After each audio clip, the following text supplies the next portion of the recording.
Right, Michael, thanks for Hello. volunteering to do this. No problem. Thank you for giving me the opportunity to see what this coaching's like, and hopefully, like I said, get a pass afterwards. It'd be nice. I wouldn't say that it's ordinary, traditional coaching.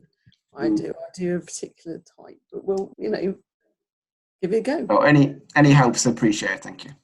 Right, super. So tell me where you are with P1. What's been happening for you? Um, I started last year in May, and after doing E1, which I passed first time, and I did the course at Reed Business School in Gloucester, and did my first attempt of the P1 exam. I think about 4 weeks after that, and didn't pass. Felt like I kind of didn't know anything, and then I tried again in August last year. Again, failed that once, so I put it on the back burner and did F1 instead for a while. I passed that finally, and then came back to doing P1 in May of this year. And felt a bit more, felt a bit happier with it after doing F1 as well. So because some of the variants and stuff like that was kind of similar. But I just find that when I get to the actual exam part, I feel like I know nothing. Like sometimes I don't find that I understand what the question's asking me to answer sometimes, and Right. I find some of the I think the theory stuff are kind of, that's a big thing. I don't seem to kind of be able to retell that in myself.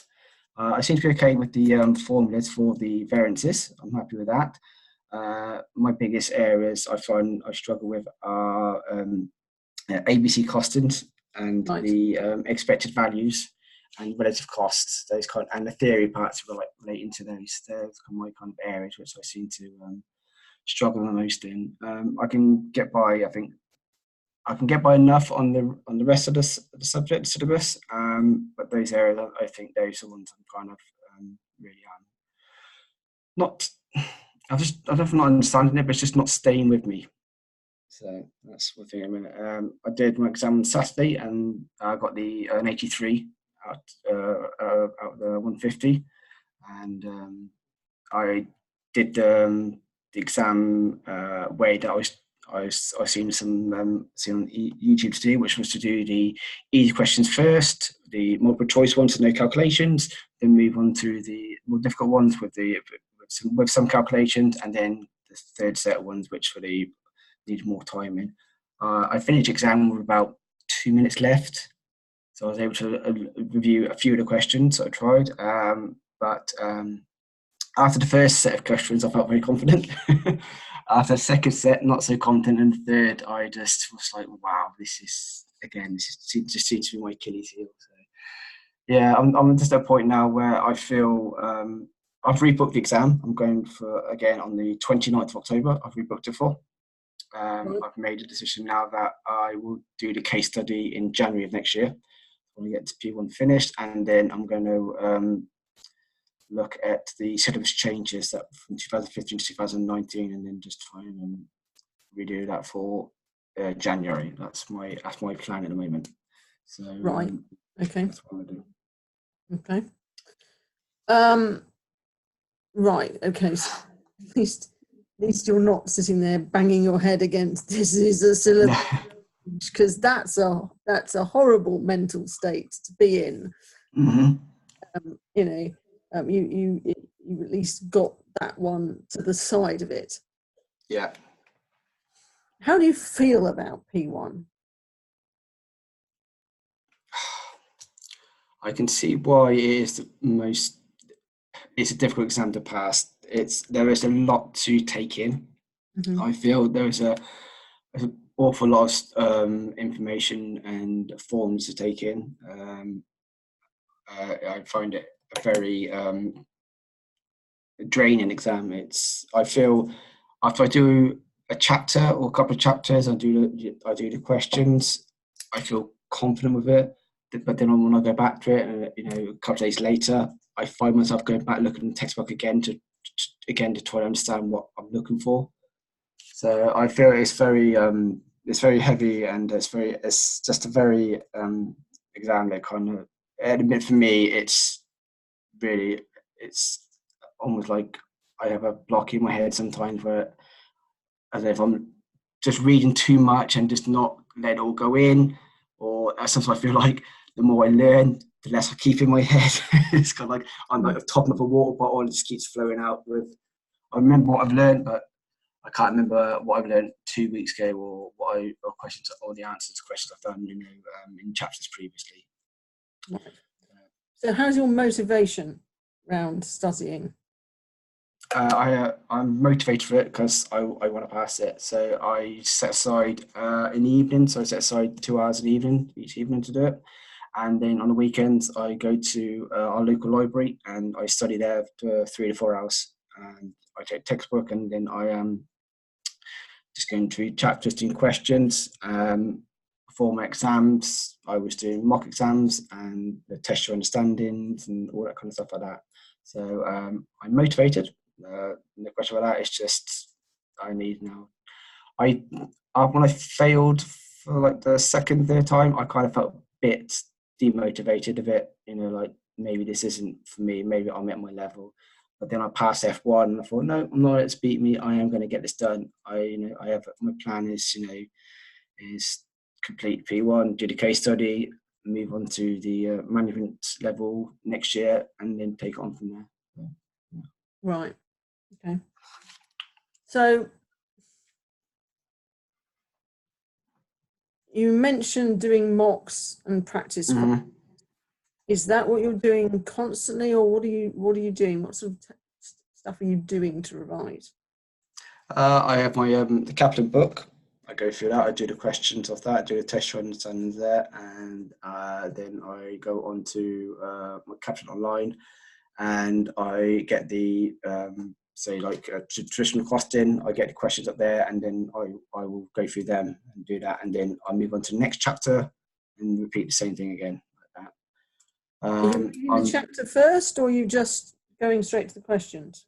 No, I'm reading the chapter. I'm taking notes of it and trying to get as much information as I can. I probably not spend enough time reading on the theory part of stuff. So I definitely would say that about the expected values and payoff tables, stuff like that. But I'm trying to get as much of a regard on the calculation side of it. It gets much repeated doing that, so I can understand that. Which I think I am at that. I'm okay with that now. It's just, I think now it's just spending time doing the reading part of the theory side and trying to think of a way that I can read it and then kind of put it into my own words so that I can, when I see a question, I can go, oh yeah, this is what I need to do. This is what they're asking me to do. Stuff like that, yeah. Mm. Do you take breaks when you study? Not at the weekends, I don't know. I sometimes take maybe a 10-minute break during the evenings, but that's about it, really. Yeah. Right. And now, when I finish the studies, I will lie down on the floor for 15 minutes with my eyes closed and just kind of like zone out and on a de-stress and trying to take it all in. That's something my wife taught me to do. So are you thinking of the material when you do that? Sometimes I am, yeah. I try not to, but sometimes it just pops in there, yeah. Right. Okie dokie.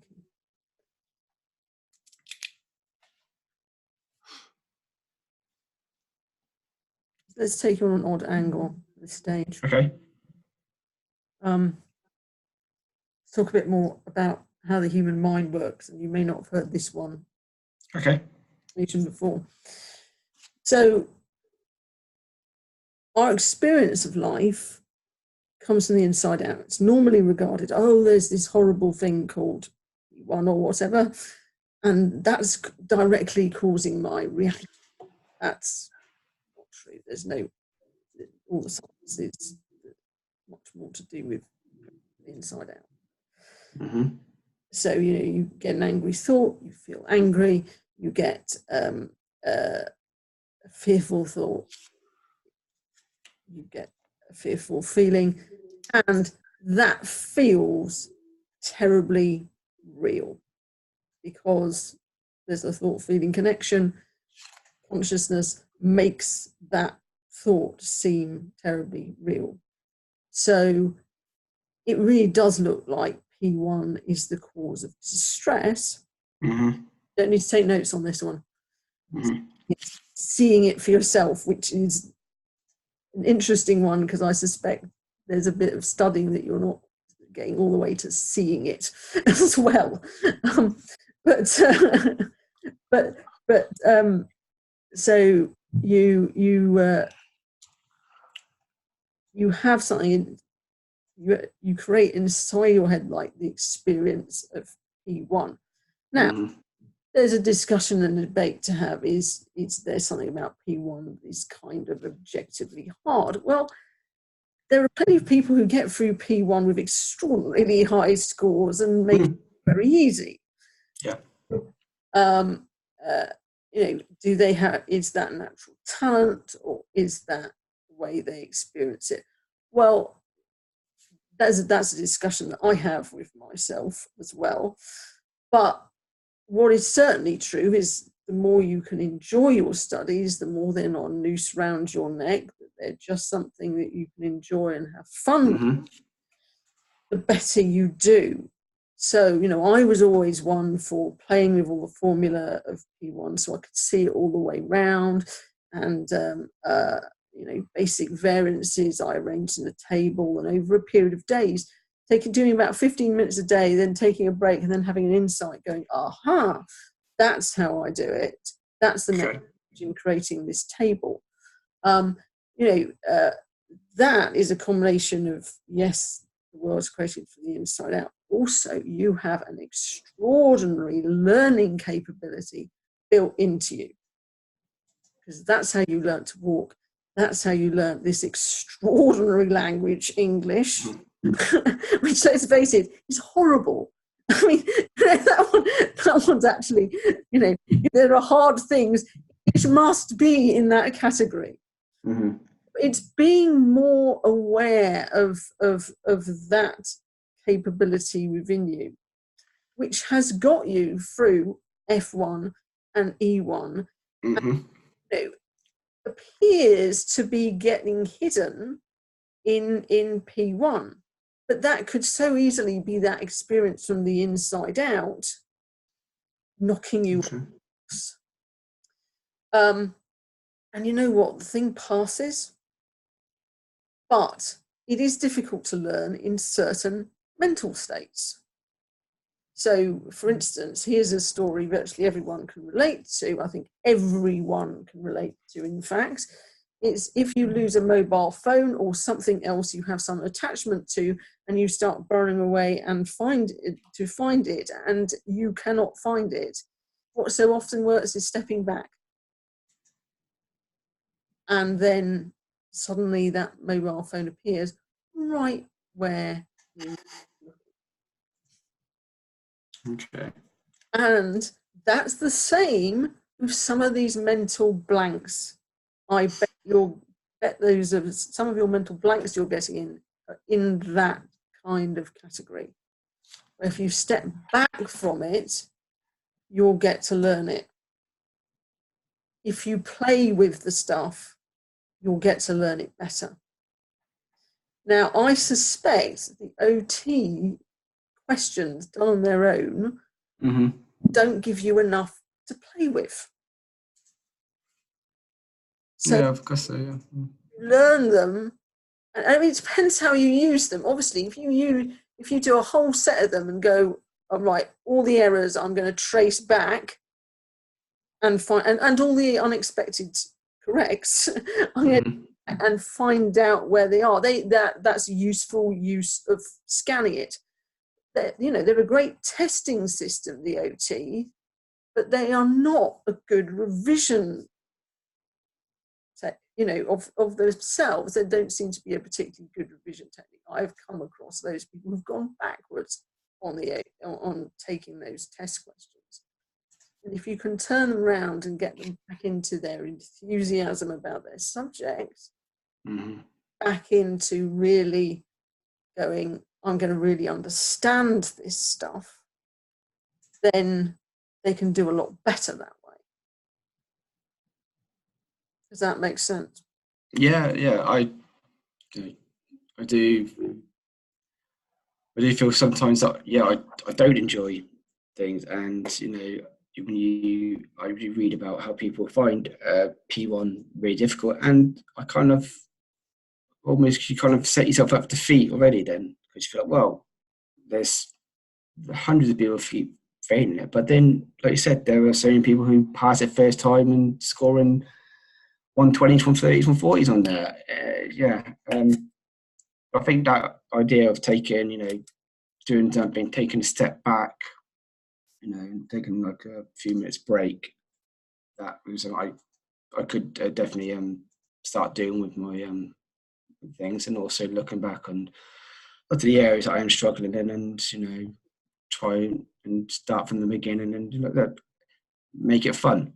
I said, if it's fun, then it probably will stick in with me before, because when I was doing E1, I would literally be taking notes from the chapters, and then I would stand up in my living room, and I would be going around making speeches with the information I've been given. So it was sticking in my head like that. But I was doing that, and I'd be downstairs, and my wife would hear me sort of talking to myself downstairs. But I was doing that way, and that worked. And I stopped doing that, actually. I must admit, when I was doing the first few ones, I wasn't doing that because I wanted to get the calculation stuff done in my head. But I think that's maybe something I need to come back to regarding the theory part of the syllabus for the certain areas of the on the syllabus. So maybe that's what I need to do, just to go back to that, and saying it in my own words might make it easier for me to understand it and to remember it. So try. I mean, what you've also got inside to you, as well as this great learning machine, it's all great ideas for revision machine. Not a machine, really. It's your human essence. It's very powerful, actually. Why we will not be beaten, I believe, by artificial intelligence.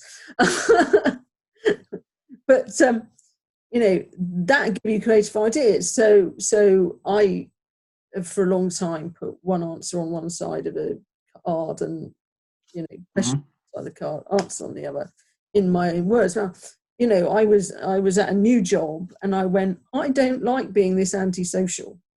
And suddenly, as quick as a flash, this insight, and it doesn't always happen this fast, but it was this time really fast. Oh, you've got a car drive. Why don't you record some notes for your car drive? And I've done all sorts of things, various ways of trying to get into F2, because F2 is another one of these famous ones, and one that even I was beginning to believe that it's a toughie. So I'll just and just go with the different types of things that come up. I suddenly went, I'm doing mind maps now. Do you know what mind maps are? No, I don't actually. No. Oh, I'll send you a link for okay. Up on YouTube. You can go straight up to type mind map in there. They're rather fun.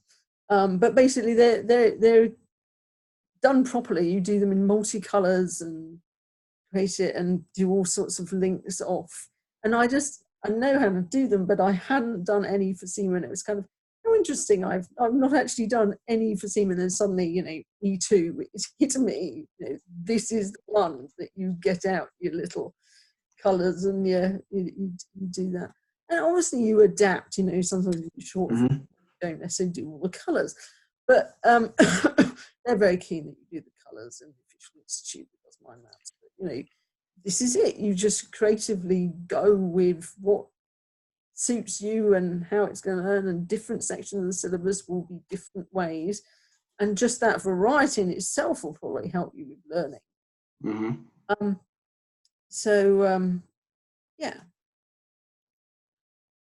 It's a good way of doing that, actually, just recording myself, talking about a subject, or doing the variances, saying which one's for and stuff like that, and then listen back to it, and so that's much I can try as well. So use that. it'll be a good tool.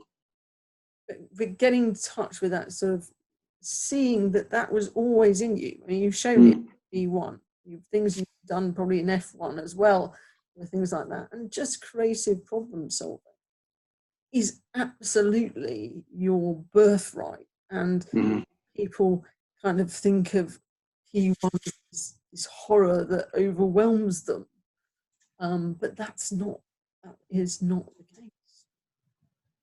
Yeah, it's just there's sometimes, you know, I do try and find say as positive as I can with P1. There are some days when I finish my studying and I'm just not getting this, and then I'll go back and I do the same thing again, and I say to myself, why am I getting this? And it seems like if I'm not changing up the way I'm doing the revising or changing the way I'm learning, so maybe if I did that way, like I said, take notes, did some, recorded myself speaking about stuff and like that, might break up the boredom of doing it, and also give me open my mind up a bit more to be able to take in some more stuff rather than just keep repeating the questions that I keep doing. Because when you're doing some of the questions and you've got the answer right and you keep redoing it, you're not really learning anything from it. It's when you do a mock exam and you've maybe done it twice already, you're flicking through it and you already know the answers, but you're not really learning anything. It's pretty just because you know the answers because you've seen it when you made the mistake, you got it wrong last time. So it's stuff like that. I need to just kind of find a way just to make it more interesting for me, more make it personal for me for revising. So just trying to find maybe something I'm doing at work that revolves around a certain subject, or maybe create a scenario that this is what I need to do and how will I get to the answer. And something like that. I don't know. It's just, I think maybe just changing up the way I'm doing things might help me a bit to help me just get that extra few marks that I need. Yeah. No, it just what sprung into my head is you could get hold of the OCS pre-scene, and because these are companies designed to test you on your level 1 syllabus, and actually you maybe use that and go, well, in Chocolate Box, because it's chocolate. That's the case study, isn't it? They're doing in November. Loving it. Yeah. They're loving it, the Chocolate Box. Any excuse to try samples. So, we've got to try our competitors' brands. Okay. I'll give that a shot, yeah. I'll look at that. So you could go and get the Chocolate Box, and it'll be set up various P1 questions and there, so you can use that, or even go into some of their past papers. Have a look at what the P1 questions are and the past papers. It's just mixing up. Yeah. Because is that on the CIMA Global, is it? Well, the really fast way is to go into my CIMA operational case study group. Okay. The case study, the pre-scene is up there, and you dig around or ask the question, where are the past papers in it?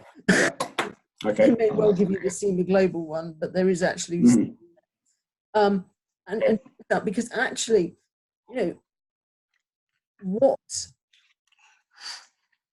the core motivation for people, now I won't hit it dead on for you or for anyone else necessarily. Words don't do the job either. But, inside what navigated you towards CIMA was being good at accountancy, probably, or something round there. Some roughly. And if you can get back in touch with that, you don't necessarily need to put a word in it. Maybe you're just fascinated by maths and how you can apply it, for instance. You don't need to put the words into it, but if you get back in touch with that, there is your motivation. And a lot of the stuff, unfortunately, people start banging their head against the wall going, I've got to pass P1, I've got to pass P1. And it's a horrible distorting effect. And of course, it works like the lost mobile phone, where you're desperate to find it. It's right in front of your nose, but you cannot see it. It's just like that. Desperate states produce terrible results because you don't think straight in a bit of desperation. And that's really whatever you're desperate about. That's true. Yeah. So you're standing back, making it more fun, getting into a sense of why you did SEMA in the first place. All of that will work like more and more like rocket fuel to actually get you through. Okay. There are people who are sitting doing P1 who aren't kind of meant to pass it, I suspect, because it's not. There's every sign that in your case, it just needs to be. It needs to be done somehow. You've got it in you. Yeah, I do. Yeah. And so yeah, just looking at don't go into a huge questioning thinking, because it's thinking and the getting up in your head that's the point. You don't need that, but when you're in touch with why you're doing things, you just naturally get on and do them. In fact, you don't think about it, you just do them. Okay. Yeah. That's good. Okay.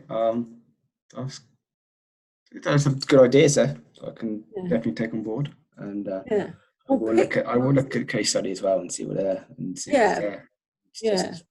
See if just look at some of those questions and see if I understand what they're looking for as well. That's the kind of thing I need to kind of do. It's also, I think, when I start going back into the questions and looking again, is I'll have my wife next to me and I'll answer the question and I'll tell her how I got to the answer, why this is what they're looking for and stuff like that. And if I can get into that kind of way of thinking and stuff like that, I think again more will be there that way as well, I believe. Because if I can explain to someone who isn't in finance, doesn't do it with accounts, why we're looking for this and why this particular answer's come up, maybe that will help me in the long run as well. Yeah, and it's a valid learning style is talking to other people. They call it teaching at school, of course, but you need to go over that one. That's just not true when it comes to professional exams. Things on your elbow before the exam, it's cheating. Not talking to your wife.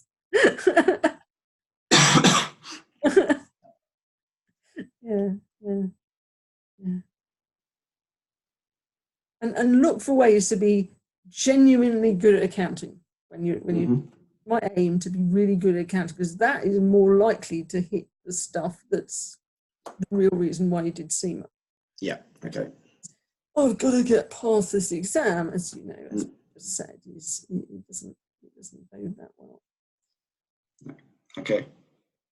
So is there anything else? Because we've done that very quickly. I